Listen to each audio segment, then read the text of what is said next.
Hay noches que uno recuerda para siempre, no por lo que pasó, sino por lo que murió en ellas. Esa fue una de esas noches, la noche en que dejé de ser padre y me convertí en un estorbo. Eran las 9 de la noche. Yo estaba sentado en la sala, viendo las noticias con el volumen bajo para no molestar a nadie. Costumbre de viejo, dirán ustedes.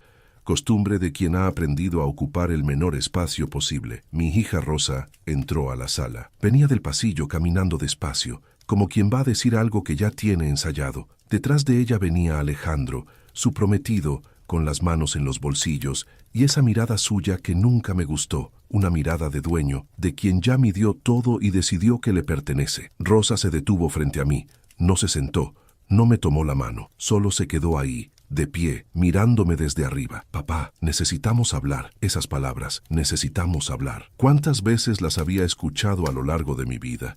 Pero nunca sonaron tan frías, tan definitivas. Apagué la televisión y la miré. Mi Rosa, la niña que cargué en brazos durante noches enteras cuando tenía fiebre. La jovencita a la que enseñé a andar en bicicleta en el parque.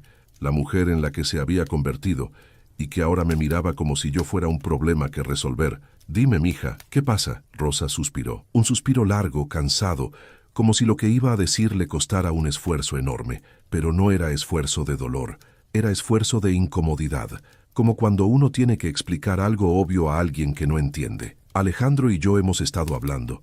Ya sabes que la boda es en 6 meses y queremos empezar a organizar todo desde ahora. Asentí con la cabeza. La boda, el tema de cada conversación en los últimos meses. Los preparativos, el vestido, el salón, los invitados, todo giraba alrededor de esa boda. Y yo, por supuesto, no tenía voz ni voto en nada. Me parece bien, mija. ¿En qué puedo ayudar? Rosa intercambió una mirada con Alejandro. Una de esas miradas que dicen más que 1000 palabras. Una mirada de complicidad, de acuerdo previo, de decisión tomada. No es ayuda lo que necesitamos, papá. Es espacio, espacio. La palabra me golpeó sin previo aviso. Espacio. Sí, papá. Alejandro se va a quedar a vivir aquí desde ahora, para que nos vayamos acostumbrando antes de la boda.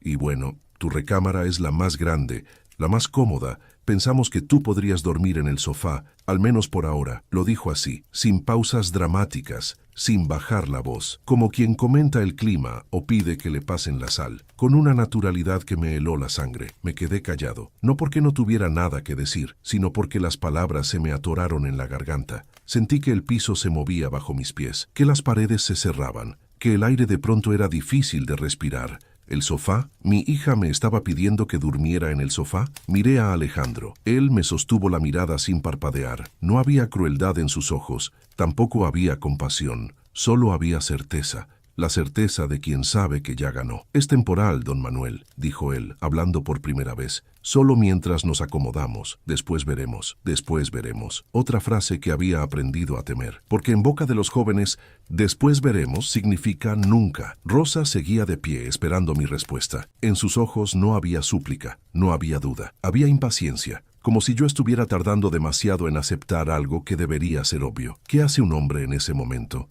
¿Qué hace un padre de 68 años cuando su única hija lo mira así? ¿Pelear? ¿Gritar? ¿Exigir respeto? Yo no hice nada de eso. Está bien, mija. No hay problema. Las palabras salieron solas, como un reflejo, como si mi cuerpo supiera antes que mi mente que no había otra opción. Rosa sonrió. Una sonrisa breve, casi mecánica. Gracias, papá. Sabía que entenderías. Se dio la vuelta y caminó hacia el pasillo. Alejandro la siguió, pero antes de desaparecer me lanzó una última mirada. Y en esa mirada vi algo que me revolvió el estómago. Desprecio. Me quedé solo en la sala, la televisión apagada, el silencio pesando como una losa. Miré el sofá. Era un sofá viejo, de esos que compramos hace años cuando todavía estaba mi esposa. Un sofá que servía para sentarse un rato, no para dormir. Demasiado corto para mi cuerpo, demasiado duro para mis huesos viejos. Pero ese sofá era ahora mi cama. Me levanté despacio, sintiendo cada año de mi vida en las articulaciones. Fui a mi recámara, ya no era mi recámara, me corregí, a buscar una cobija y una almohada. Rosa y Alejandro ya estaban ahí, moviendo cosas, haciendo espacio en el closet. Permiso, murmuré entrando a un cuarto que había sido mío durante tantos años. Ellos apenas me miraron, tomé lo que necesitaba y salí. De regreso en la sala, preparé mi cama improvisada, extendí la cobija sobre el sofá, acomodé la almohada en una esquina, me acosté y mis pies quedaron colgando por el otro extremo. Afuera, la noche estaba oscura. Adentro, El silencio solo era roto por las voces lejanas de Rosa y Alejandro, que hablaban y reían en la habitación, en mi antigua habitación. Cerré los ojos, pero no pude dormir. El sueño no llega cuando el alma duele tanto. Y ahí, acostado en ese sofá incómodo, empecé a preguntarme en qué momento había llegado hasta aquí, en qué momento mi vida se había convertido en esto. Pero esa pregunta tenía una respuesta larga, una respuesta que empezaba muchos años atrás, cuando yo era otro hombre, cuando todavía creía que el amor lo podía todo, cuando todavía no sabía que los hijos, a veces, olvidan. Me llamo Manuel Guerrero. Nací hace 68 años en un pueblo de Oaxaca que ya casi no existe. Un pueblo de casas de adobe, calles de tierra y noches llenas de estrellas. Un pueblo donde la pobreza era tan normal que ni siquiera teníamos nombre para ella. Mi padre se llamaba Florencio.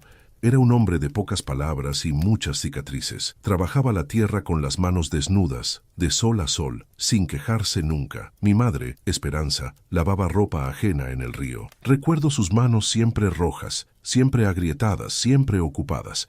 Éramos 5 hermanos. Yo era el mayor. A los 7 años ya trabajaba en el campo junto a mi padre. A los 10 ya sabía que la escuela no era para mí. A los 14 ya había enterrado a mi primer hermano, que murió de una fiebre que el doctor del pueblo no supo curar. La vida era dura, pero no conocíamos otra cosa. Y cuando no conoces otra cosa, lo duro se vuelve normal. A los 17 años me fui del pueblo. No había futuro ahí. Solo tierra seca, cosechas malas y un horizonte que nunca cambiaba. Me despedí de mis padres una mañana de marzo, con una mochila al hombro y unos cuantos pesos en el bolsillo. Mi madre lloró, mi padre no, pero vi algo en sus ojos que nunca olvidé, orgullo mezclado con tristeza, como si supiera que me iba para siempre. Llegué a la ciudad sin conocer a nadie. Dormí las primeras noches en la terminal de autobuses, con la mochila como almohada y el miedo como compañero. Comí lo que encontraba. Pedí trabajo en cada puerta que veía. Finalmente conseguí empleo en una obra de construcción, cargando bultos, mezclando cemento, subiendo materiales por escaleras interminables. El trabajo era brutal, el sol quemaba, el polvo entraba en los pulmones, pero cada peso que ganaba era un peso menos de pobreza. Aprendí el oficio poco a poco. Primero fui ayudante, luego albañil, luego maestro de obras. Con los años me hice de una reputación. Manuel Guerrero trabaja duro y cumple su palabra. Fue en esos años cuando conocí a mi esposa. Se llamaba Consuelo, aunque todos le decían Chelito. Era hija de la señora que me rentaba un cuarto. Tenía los ojos oscuros, el cabello largo y una risa que iluminaba los días más grises.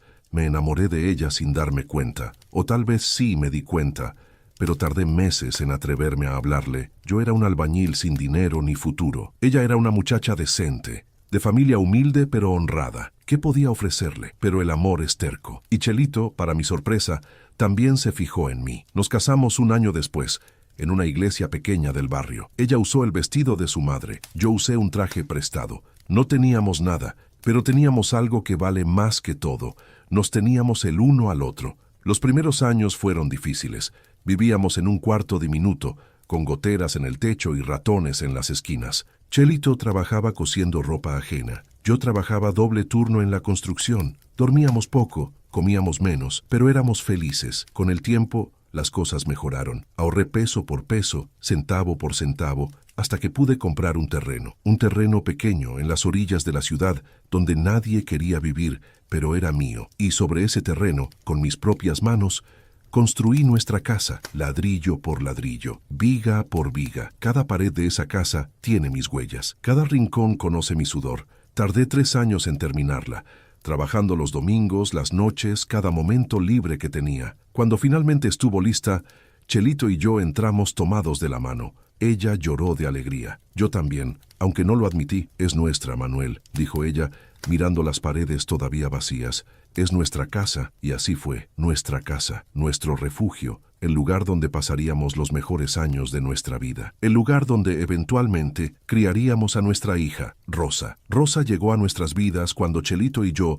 ya habíamos perdido la esperanza de ser padres. Años de intentos, de ilusiones rotas, de lágrimas calladas. Los doctores decían que era difícil, que tal vez nunca sucedería, y entonces un día sucedió. No de la manera que esperábamos, no de la manera que uno imagina, pero sucedió. Chelito y yo nunca hablamos de los detalles con nadie. Era nuestro secreto, nuestra historia. Lo que importaba era que Rosa estaba ahí, en nuestros brazos, mirándonos con esos ojos grandes que parecían contener el universo entero. Desde el primer momento, la amamos. La amamos con una intensidad que no sabía que era posible. Cada sonrisa suya era un regalo. Cada paso, cada palabra, cada logro era una victoria. Y nos prometimos, Chelito y yo, que le daríamos todo, todo lo que nosotros nunca tuvimos, todo lo que ella merecía. No sabíamos entonces que ese todo eventualmente incluiría también nuestra dignidad. Criar a Rosa fue la tarea más importante de mi vida y también la más agotadora, pero jamás me quejé. Los padres no nos quejamos, los padres simplemente damos. Cuando Rosa era niña, yo trabajaba 6 días a la semana, salía de casa cuando todavía estaba oscuro y regresaba cuando ya había anochecido. A veces llegaba tan cansado que apenas podía mantener los ojos abiertos, pero siempre, pasaba por su cuarto para darle un beso de buenas noches. Chelito era quien llevaba el peso del día a día. Ella la bañaba, la vestía, la llevaba a la escuela. Ella le ayudaba con las tareas, le curaba las rodillas raspadas, le secaba las lágrimas cuando algo la hacía llorar. Chelito era su mundo entero, pero yo estaba ahí también, a mi manera, silencioso, trabajador, proveyendo lo que podía. No éramos ricos, nunca lo fuimos, pero Rosa nunca lo supo. Nos aseguramos de que nunca le faltara nada. Si había que elegir entre comprarle útiles escolares nuevos o comer nosotros, la respuesta era obvia. Si había que elegir entre su ropa de invierno o la nuestra, ni siquiera lo pensábamos. Recuerdo una Navidad. Rosa tendría unos 8 años. Había visto una bicicleta rosa en una tienda del centro. Una bicicleta con canasta y listones en el manubrio. Sus ojos brillaron al verla. «¿Papá, Santa Claus me puede traer esa bicicleta?» Chelito y yo nos miramos. La bicicleta costaba lo que yo ganaba en 2 semanas. No teníamos ese dinero. No teníamos manera de conseguirlo. Pero cuando vi la ilusión en los ojos de mi hija, supe que tenía que hacer algo. Trabajé horas extra durante un mes. Vendí unas herramientas que tenía guardadas. Chelito cosió más ropa de la que sus manos podían soportar. Y la mañana de Navidad, ahí estaba la bicicleta, junto al árbol, con un moño rojo. Rosa gritó de felicidad. Nos abrazó tan fuerte que pensé que me rompería las costillas. Y en ese momento, todo el cansancio, todos los sacrificios, valieron la pena. Esa fue nuestra vida. Años de dar sin esperar nada a cambio. Años de poner a nuestra hija primero. Siempre primero, sin importar el costo. Cuando Rosa entró a la secundaria, empezó a cambiar. «Es normal», me decía Chelito. «Los adolescentes son así. Ya se le pasará». Se volvió más distante, más callada. Empezó a pasar más tiempo en su cuarto, con la puerta cerrada. Ya no nos contaba cosas. Ya no nos buscaba. Yo lo atribuía a la edad, a las hormonas, a esa etapa difícil que todos pasamos. No le di importancia. Debí haberle dado importancia. En la preparatoria, Rosa empezó a avergonzarse de nosotros. Nunca lo dijo con palabras, pero yo lo notaba. Cuando sus amigas venían a la casa, ella nos presentaba rápidamente y luego nos pedía que nos fuéramos, como si nuestra presencia la incomodara. Una vez la escuché hablando con una amiga por teléfono. «Sí, mis papás son bien anticuados. Mi papá es albañil. Ni siquiera fue a la universidad. Es que no entienden nada». Me quedé paralizado al otro lado de la puerta. Mi hija, avergonzada de mí, avergonzada del hombre que trabajó toda su vida para darle todo. Esa noche no dormí bien. Me quedé mirando el techo, recordando cada sacrificio, cada hora extra, cada peso ahorrado. Para esto había sido todo, para que mi hija se avergonzara de mí. Chelito me consoló, como siempre. «Es la edad, Manuel. Ya madurará, ya entenderá». Le creí, o quise creerle, porque la alternativa era demasiado dolorosa. Rosa entró a la universidad. Estudió administración de empresas. Nosotros pagamos cada semestre, cada libro, cada cosa que necesitaba. Vendí la camioneta que usaba para trabajar. Chelito empezó a trabajar en una fonda, además de coser. Hicimos lo imposible para que nuestra hija tuviera un título, y lo consiguió. El día de su graduación, ahí estábamos Chelito y yo, en primera fila, aplaudiendo más fuerte que nadie. Nuestra hija, licenciada, profesionista. Esa noche, en la cena de celebración, Rosa nos agradeció. Fue un agradecimiento breve, casi formal, como quien lee un discurso ensayado. Pero Chelito lloró de emoción. «Valió la pena, Manuel», me dijo. «Todo valió la pena». Yo asentí, pero algo dentro de mí no estaba tan seguro, porque ya para entonces Rosa rara vez nos visitaba, rara vez llamaba. Tenía su trabajo, sus amigos, su vida, y en esa vida Nosotros ocupábamos cada vez menos espacio. Chelito nunca se quejó. Ella era así. Siempre encontraba excusas para Rosa. Siempre la defendía. Yo callaba, porque sabía que si decía lo que pensaba, Chelito sufriría. Y yo no podía hacerle eso a la mujer que me había dado todo. Pero las cosas estaban a punto de cambiar, de una manera que ninguno de los dos imaginaba. Chelito empezó a sentirse mal un otoño. Nada grave, decía ella, solo cansancio, solo la edad. Pero yo la conocía mejor que nadie. Algo no estaba bien. La convencí de ir al doctor después de semanas de insistir. Ella no quería gastar dinero en consultas. Decía que era una tontería, que no era nada, pero finalmente aceptó. El diagnóstico llegó como un golpe en el pecho: cáncer. La palabra quedó flotando en el consultorio, pesada, oscura, definitiva. El doctor siguió hablando de tratamientos, de opciones, de porcentajes, pero yo ya no escuchaba. Solo podía ver a mi Chelito, sentada junto a mí, con los ojos llenos de lágrimas. Lo que siguió fueron los meses más difíciles de mi vida: quimioterapias, hospitales, noches sin dormir junto a su cama, verla perder el cabello, perder peso, perder las fuerzas, verla sufrir y no poder hacer nada para evitarlo. Rosa vino al principio. Traía flores, se quedaba unas horas, preguntaba cómo seguía su madre, pero con el tiempo las visitas se hicieron menos frecuentes. El trabajo, decía, las obligaciones. Ya saben cómo es. Chelito nunca se quejó, nunca le reclamó a Rosa su ausencia. Hasta el final siguió defendiéndola. Está ocupada, Manuel, es joven, no le exijas tanto. Yo asentía y me callaba. ¿Qué sentido tenía discutir? Chelito estaba enferma. No quería amargarle los pocos días que le quedaban. Vendí todo lo que pude para pagar los tratamientos. La camioneta nueva que había comprado apenas un año antes. Unas herramientas que me había regalado un amigo. Hasta el reloj de mi padre, el único recuerdo que tenía de él. Nada fue suficiente. Chelito murió una mañana de marzo, con el sol entrando por la ventana del hospital. Murió sosteniendo mi mano, mirándome con esos ojos oscuros que me enamoraron tantos años atrás. Cuida a nuestra hija, me dijo con su último aliento. Prométemelo, Manuel. Se lo prometí. Con el corazón roto se lo prometí. El funeral fue sencillo. No teníamos dinero para más. Rosa vino, por supuesto. Lloró, abrazó a los vecinos, recibió condolencias. Pero yo noté que miraba su teléfono cada 5 minutos, que respondía mensajes entre los rezos, que su mente estaba en otro lado. Cuando todos se fueron, me quedé solo en la casa que construí con mis manos, la casa donde fui feliz con Chelito durante 40 años. Ahora esa casa era un mausoleo. Cada rincón gritaba su ausencia. Su delantal seguía colgado en la cocina, su cepillo seguía en el baño, su olor seguía en las sábanas que me negaba a lavar.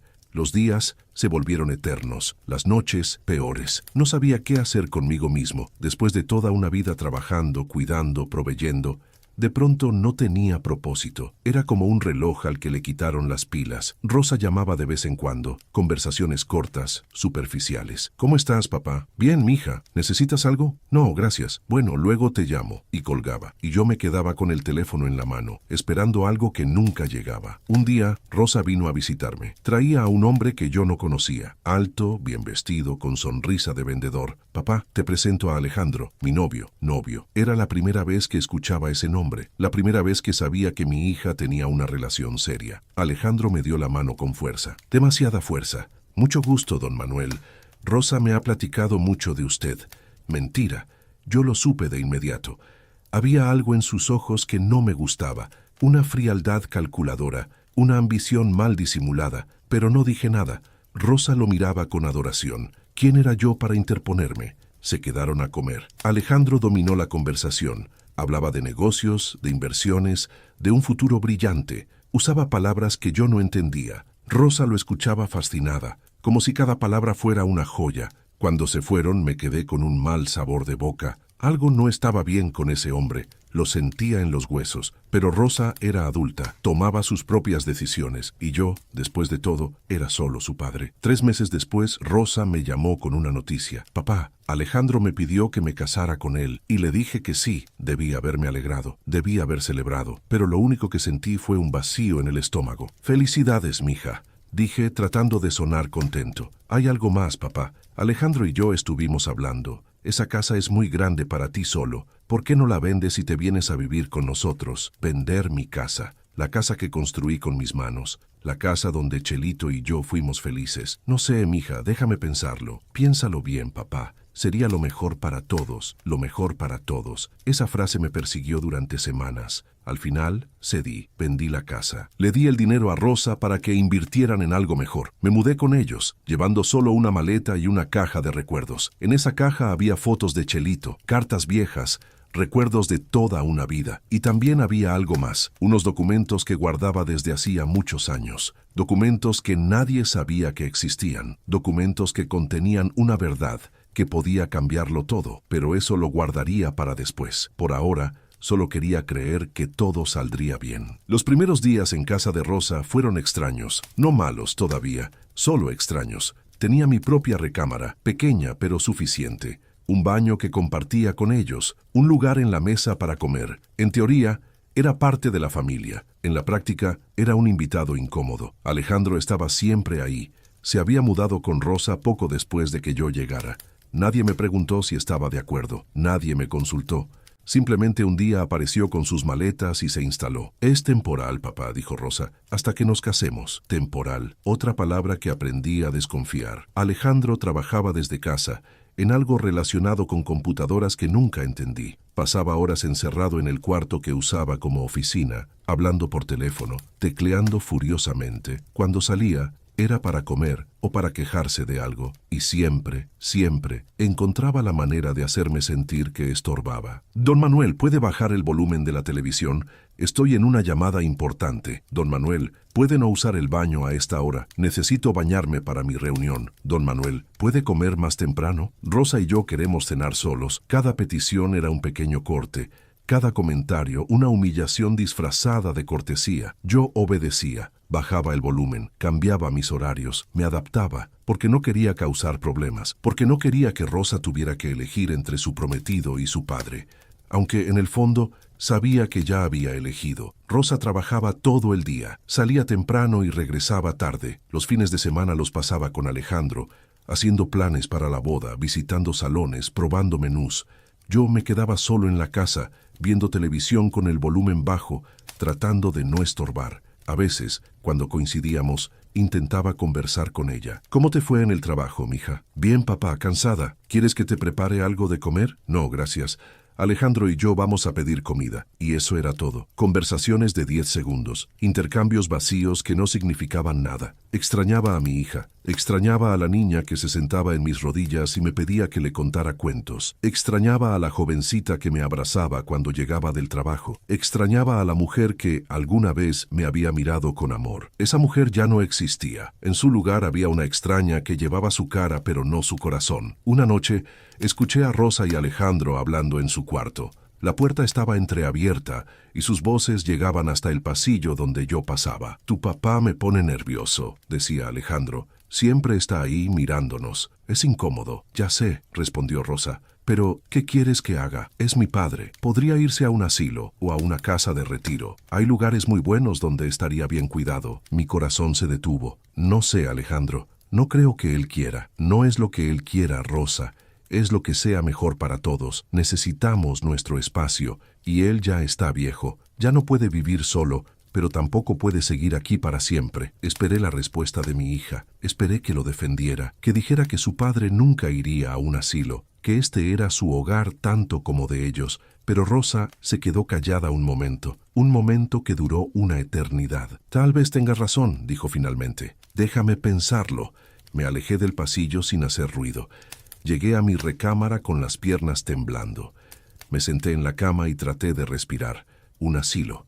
Querían mandarme a un asilo, como si fuera un mueble viejo que ya no sirve, como si no hubiera dado todo por esta familia. Esa noche no dormí. Me quedé sentado en la oscuridad, mirando la caja de recuerdos que guardaba en el armario, la caja donde estaban los documentos, los papeles que había guardado durante tantos años. Todavía no era el momento de revelarlos, pero sentía que ese momento se acercaba, porque hay cosas que un hombre puede soportar, y hay cosas que no. Y yo, Manuel Guerrero, estaba llegando a mi límite. Pasaron varias semanas después de aquella conversación que escuché detrás de la puerta, semanas de silencio, de miradas incómodas, de una tensión que flotaba en el aire como humo invisible. Yo seguía en mi recámara, seguía comiendo en la mesa, seguía existiendo en esa casa como un fantasma que nadie quería ver pero que todos toleraban. Cada día esperaba el golpe final. Cada noche me preguntaba cuándo llegaría. Y llegó. Una noche de jueves, sin aviso, sin ceremonia. Rosa entró a la sala donde yo veía las noticias. Alejandro venía detrás como siempre. Ella se paró frente a mí con esa expresión que ya conocía, la de quien tiene algo desagradable que decir y quiere terminar rápido. Papá, necesitamos hablar. Apagué la televisión. Ya sabía lo que venía. Lo había sabido desde aquella noche en el pasillo. Dime, mija. Rosa suspiró, ese suspiro que yo odiaba, ese suspiro de impaciencia, de fastidio, de obligación. Alejandro y yo hemos estado pensando, la boda es en 6 meses y queremos empezar a prepararnos. Necesitamos más espacio. Tu recámara es la más grande y pensamos que sería mejor si tú durmieras en el sofá. Solo por un tiempo, lo dijo así, directo, sin adornos, como quien lee una lista de compras. Miré el sofá, ese sofá viejo donde me sentaba cada noche, ese sofá que ahora sería mi cama. ¿El sofá? Sí, papá, es cómodo y es temporal. Cuando nos casemos ya veremos cómo nos organizamos, ya veremos. Otra vez esa frase maldita. Alejandro me miraba con los brazos cruzados. No decía nada, no hacía falta. Su presencia hablaba por él, su postura de dueño, de vencedor, de quien ya obtuvo lo que quería. ¿Qué hace un hombre en ese momento? ¿Qué hace un padre cuando su hija lo trata como un mueble viejo que estorba? Podría haberme negado, podría haber dicho que esa casa se compró con el dinero de mi casa, que yo tenía derechos, que merecía respeto, pero no lo hice. Porque cuando miré a Rosa no vi a la mujer fría que tenía enfrente, vi a la niña que llegó a mi vida una noche de lluvia, vi a la pequeña que me llamaba papi y me pedía que la cargara, vi a mi hija, aunque ella ya no me viera a mí. Está bien, mija, no hay problema. Rosa sonrió, una sonrisa breve, de alivio, como si hubiera temido que yo pusiera resistencia. Gracias, papá. Sabía que entenderías. Se dio la vuelta y caminó hacia el pasillo. Alejandro la siguió, pero antes de desaparecer me lanzó una mirada de triunfo, de desprecio, de quien ya no necesita fingir. Me quedé solo en la sala. El silencio pesaba como plomo. Fui a mi recámara, la que ya no era mía, a buscar lo necesario. Rosa y Alejandro ya estaban ahí, abriendo cajones, haciendo espacio. Ni siquiera me miraron cuando entré. Tomé mi almohada, una cobija y la caja de recuerdos que guardaba en el armario. Esa caja era lo único que realmente me importaba, lo único que no podía dejar atrás. De regreso en la sala, preparé mi nueva cama. El sofá era demasiado corto, demasiado duro. Cuando me acosté, mis pies quedaron colgando y mi espalda protestó contra los resortes viejos. Cerré los ojos, pero el sueño no llegó. Escuché voces desde la habitación, risas, el sonido de cajones abriéndose y cerrándose. Ellos acomodándose en mi espacio, ellos tomando posesión de lo que fue mío, y yo, afuera, literalmente afuera de mi propia vida. Las horas pasaron lentas. El techo de la sala tenía grietas que nunca había notado. Las conté una por una, tratando de distraer mi mente del dolor que sentía en el pecho. No era un dolor físico, era algo peor. Era el dolor de la traición, el dolor de darse cuenta de que todo lo que diste no significó nada, el dolor de ser invisible para quien más amas. En algún momento de la madrugada,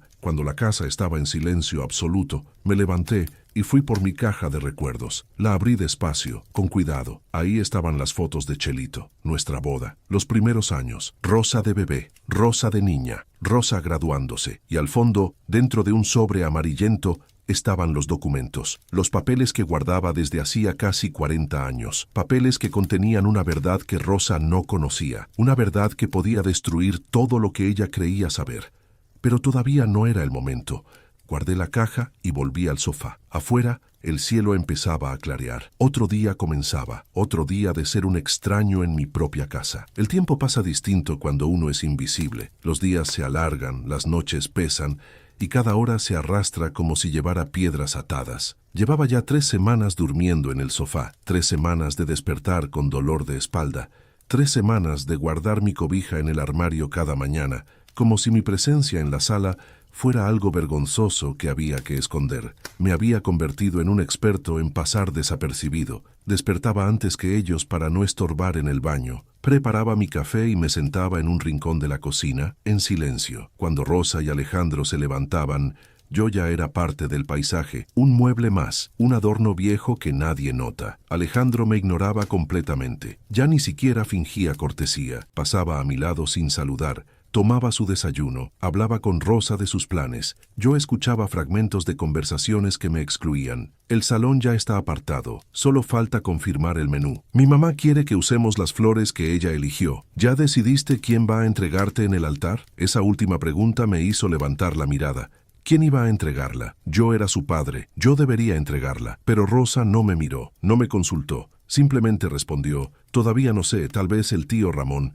Él siempre ha sido como un padre para mí, el tío Ramón, el hermano de Chelito que veíamos una vez al año, el que nunca movió un dedo por Rosa, el que nunca le compró un vestido ni pagó una colegiatura. Él iba a entregarla, no yo. Me levanté de la mesa sin decir nada. Fui al baño y cerré la puerta. Me miré en el espejo y no reconocí al hombre que me devolvía la mirada. Tenía los ojos hundidos, la piel gris, el cabello más blanco que nunca. Parecía un fantasma, y tal vez eso era, un fantasma que se negaba a desaparecer. Esa tarde, Rosa tuvo visitas. Vinieron los padres de Alejandro, gente elegante, de ropa cara y modales finos. La madre traía un vestido que probablemente costaba más de lo que yo ganaba en un mes cuando trabajaba.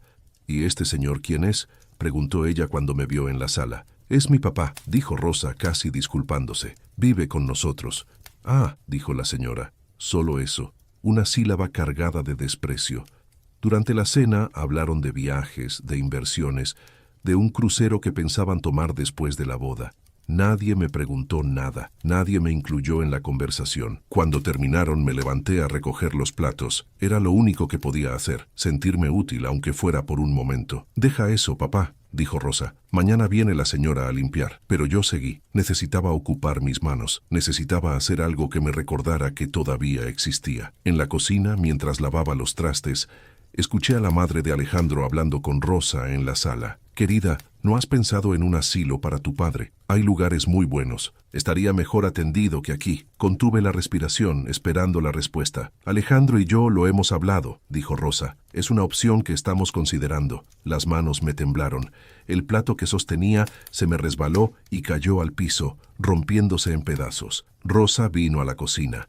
¿Qué pasó? Se me cayó, perdón. Ella suspiró con fastidio. Ese maldito suspiro que ya conocía también. Ten más cuidado, papá. Esos platos son caros. Se fue sin ayudarme a recoger. Me quedé solo, arrodillado en el piso, juntando los pedazos rotos. Y mientras lo hacía, algo dentro de mí también se rompió. Esa noche, después de que todos se durmieron, saqué la caja de recuerdos, la abrí con manos temblorosas y busqué el sobre amarillento que guardaba al fondo. Lo saqué y lo sostuve un momento, sintiendo su peso. No pesaba mucho físicamente, pero el contenido era más pesado que cualquier piedra. Dentro había varios papeles, documentos viejos con sellos oficiales descoloridos y firmas que ya nadie recordaba. El primero era un acta de nacimiento que no llevaba el nombre de Rosa. Llevaba otro nombre, María Fernanda Solís, nacida el 15 de diciembre de 1985. Madre, Elena Solís. Padre, desconocido. El segundo era un documento de adopción, firmado por Chelito y por mí hace casi 40 años, firmado en un juzgado pequeño, sin abogados ni ceremonias. Solo dos personas desesperadas por tener un hijo y una madre desesperada por deshacerse del suyo, porque esa era la verdad que Rosa no conocía, la verdad que Chelito y yo juramos llevarnos a la tumba. Rosa no era nuestra hija biológica. La encontramos una noche de diciembre en una canasta frente a nuestra puerta. Llovía a cántaros y hacía un frío terrible. Cuando abrí la puerta, ahí estaba ella, envuelta en trapos viejos, llorando con un llanto débil que me partió el alma. No había nota, no había explicación. Solo una niña abandonada y dos corazones rotos que necesitaban algo a que aferrarse. Chelito la tomó en brazos y nunca más la soltó. Esa noche decidimos que sería nuestra. No importaba la sangre, no importaba el pasado. Ella era nuestra hija. Hicimos los trámites necesarios. En aquellos tiempos era más fácil. Menos preguntas, menos papeleos. Un juez nos dio la custodia legal y Rosa Guerrero Méndez nació oficialmente. Nunca le dijimos la verdad. ¿Para qué? ¿Para qué cargarla con el peso de saber que su madre biológica la abandonó? Decidimos protegerla. Decidimos que algunas verdades duelen más de lo que sanan. Pero había algo más, algo que ni siquiera Chelito supo. Años después, cuando Rosa era adolescente, una mujer me buscó. Llegó a la casa un día que Chelito no estaba. Era una mujer delgada, con los ojos hundidos y las manos temblorosas. Olía a alcohol y a desesperación. «Soy Elena», me dijo. Soy la madre de la niña que les dejé. Me quedé helado. Durante años había imaginado ese momento. Había temido ese momento. ¿Qué quiere? Quiero verla. Quiero conocerla. He cambiado. Ya no soy la misma. La miré a los ojos y vi todo lo que necesitaba ver. No había cambiado. Seguía siendo la misma mujer rota que abandonó a su hija en una noche de lluvia. Si la dejaba acercarse a Rosa, solo le haría daño. No, le dije. Rosa es mi hija, no la suya, y no voy a permitir que la lastime. Elena lloró, suplicó, amenazó, pero yo me mantuve firme. Antes de irse me dio algo, una carta y un sobre con dinero. Esto es para ella, dijo, cuando yo no esté. Es todo lo que tengo. Tomé la carta y el dinero. Elena se fue y nunca volvió. Años después, me enteré de que había muerto, sola, en un hospital público, sin nadie que la llorara. Guardé la carta sin abrirla. La guardé junto con los documentos de adopción, esperando el momento adecuado para dársela a Rosa, esperando el momento de contarle la verdad. Ese momento nunca llegó. Chelito enfermó, murió, y yo me quedé solo, guardando secretos que pesaban cada vez más. Ahora, sentado en el sofá de una casa que ya no sentía mía, me preguntaba si había llegado el momento, si finalmente era hora de revelar lo que había guardado por tanto tiempo. Abrí la carta de Elena. Era la primera vez que la leía. La carta estaba escrita a mano, con letra temblorosa y manchas de lágrimas secas. La leí despacio, sintiendo cada palabra como un golpe suave en el pecho. A mi hija, a quien nunca conocí. Si estás leyendo esto, es porque ya no estoy. Y antes de irme, necesito que sepas la verdad. Te abandoné una noche de diciembre. Llovía y hacía frío, y yo estaba tan rota que no sabía cómo seguir. Tenía 17 años, estaba sola, y el hombre que me prometió amor desapareció cuando supo que estabas en camino. No te dejé porque no te quisiera, te dejé porque te quería demasiado. Sabía que yo no podía darte nada, ni comida, ni techo, ni futuro. Solo podía darte miseria y tristeza. Te dejé en la puerta de una casa que se veía cálida, una casa donde había luz y olor a comida. Recé para que te encontraran personas buenas, y Dios me escuchó. He sabido de ti todos estos años, de lejos, sin acercarme, sin interferir. He visto cómo creciste, cómo te convertiste en una mujer. He visto a tus padres, porque ellos son tus verdaderos padres, darte todo lo que yo nunca pude. No te escribo para pedirte perdón. No merezco tu perdón. Te escribo para que sepas que hubo alguien que te amó antes de que nacieras. Alguien que soñó contigo, que te cantó canciones cuando todavía estabas en su vientre, que lloró cada día desde que te dejó ir. El dinero que está con esta carta es todo lo que pude ahorrar en mi vida. No es mucho, pero quiero que lo tengas. Quiero que sepas que, aunque nunca fui tu madre, siempre pensé en ti. Y quiero que sepas algo más. El hombre que te crió, el que te encontró esa noche de lluvia, el que te dio su apellido y su vida entera, ese hombre te ama más de lo que cualquier padre podría amar a un hijo. No lo olvides nunca. No importa lo que pase, él es tu padre verdadero, el único que importa. Con todo el amor que no pude darte, Elena, la mujer que te dio la vida, pero no supo cuidarla. Cerré la carta y las lágrimas corrieron por mis mejillas sin que pudiera detenerlas. Elena, la mujer que abandonó a Rosa, la mujer a la que juzgué tan duramente durante años. Había sufrido, había amado, había hecho lo único que podía hacer, y yo, Manuel Guerrero, había guardado esta carta durante décadas, protegiéndola, o tal vez protegiéndome a mí mismo. Miré el sobre con el dinero, lo conté despacio. Era una cantidad considerable, suficiente para cambiar las cosas, suficiente para tener opciones. Durante un momento pensé en quedarme callado, en seguir guardando los secretos, en morirme en este sofá sin decir nunca la verdad. Pero entonces recordé las palabras de Elena. Él es tu padre verdadero, el único que importa. Y recordé las palabras de Rosa. El tío Ramón siempre ha sido como un padre para mí. Algo se encendió dentro de mí. No era rabia, no era venganza, era algo más profundo, era dignidad. Toda mi vida había dado sin pedir nada a cambio. Había callado para no molestar, había cedido para mantener la paz, había aceptado humillaciones para no perder a mi hija. Pero ya no tenía nada que perder. Rosa ya me había perdido a mí, me había echado de mi recámara, de mi lugar en la mesa, de mi espacio en su vida. Me había convertido en un estorbo, un problema que resolver, un viejo que hay que mandar al asilo. Ya no era su padre, era su carga, y si iba a ser una carga, Al menos sería una carga que deja algo detrás. Guardé la carta y los documentos en mi bolsillo. Me levanté del sofá con una calma que no había sentido en semanas. Sabía lo que tenía que hacer, no esa noche, pero pronto, muy pronto, porque hay verdades que merecen ser dichas y hay silencios que merecen ser rotos. Esperé el momento adecuado, no por cobardía, sino por dignidad. Quería que Rosa escuchara la verdad cuando pudiera entenderla, cuando estuviera lista para enfrentar lo que había hecho. Ese momento llegó un domingo por la mañana. Rosa y Alejandro estaban desayunando en la cocina, hablando de la boda, de los invitados, de los últimos detalles. Entré despacio y me senté frente a ellos. Rosa me miró con sorpresa. Normalmente yo desayunaba solo, temprano, para no molestar. «Papá, ¿qué haces aquí? Necesito hablar contigo, mija. Es importante». Alejandro suspiró con fastidio, pero no dijo nada. Rosa frunció el ceño. «Ahora estamos ocupados. No tomará mucho tiempo». Saqué los documentos de mi bolsillo y los puse sobre la mesa. Rosa los miró sin entender. «¿Qué es eso?» «La verdad, mija. La verdad que guardé por casi 40 años. Tomé el acta de nacimiento y la puse frente a ella. Tu nombre no siempre fue Rosa. Antes te llamabas María Fernanda Solís. Naciste el 15 de diciembre de 1985. Tu madre biológica se llamaba Elena». El rostro de Rosa palideció. «¿De qué estás hablando? Tu mamá y yo te encontramos una noche de lluvia. Estabas en una canasta frente a nuestra puerta. Tenías apenas días de nacida. Elena, tu madre biológica, te abandonó porque no podía cuidarte». Rosa tomó el documento con manos temblorosas. Lo leyó una vez, 2 veces, 3 veces. «Esto no puede ser verdad». «Es verdad, mija.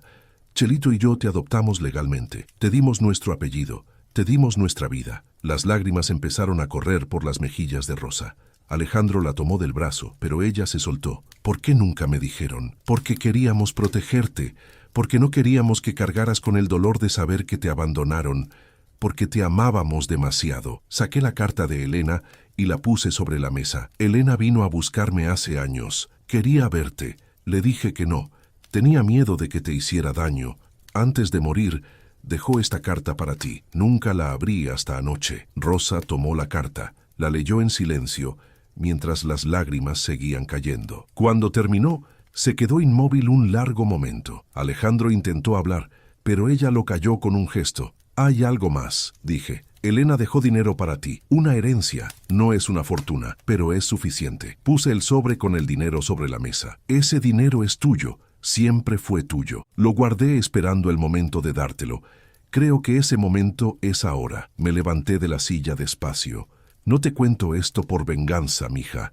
Te lo cuento porque mereces saber la verdad y porque yo merezco que sepas todo lo que hice por ti». Rosa levantó la mirada. Por primera vez en mucho tiempo vi algo diferente en sus ojos. No era la indiferencia de siempre, era algo más profundo, algo que se parecía al dolor. «Papá, no me debes nada, Rosa. Nunca te pedí nada. Solo te pido una cosa ahora, que cuando mires hacia atrás, recuerdes quién estuvo ahí, quién te encontró en la lluvia, quién te dio un nombre, quién trabajó toda su vida para que tú tuvieras una mejor». Caminé hacia la puerta de la cocina. «Voy a irme de esta casa, mija, no al asilo, a un cuarto que pueda pagar con lo poco que me queda. No quiero ser una carga, nunca lo quise». Me detuve en el umbral y la miré por última vez. «Tu madre biológica tenía razón en algo. Yo soy tu padre verdadero, el único que importa. Espero que algún día lo entiendas». Salí de la cocina sin voltear atrás. Fui a la sala, tomé mi caja de recuerdos y me preparé para irme. Rosa apareció en la sala minutos después. Tenía los ojos rojos, la carta de Elena en las manos. «Papá, espera». Me detuve. «No te vayas, por favor». La miré. Mi hija, la niña de la canasta,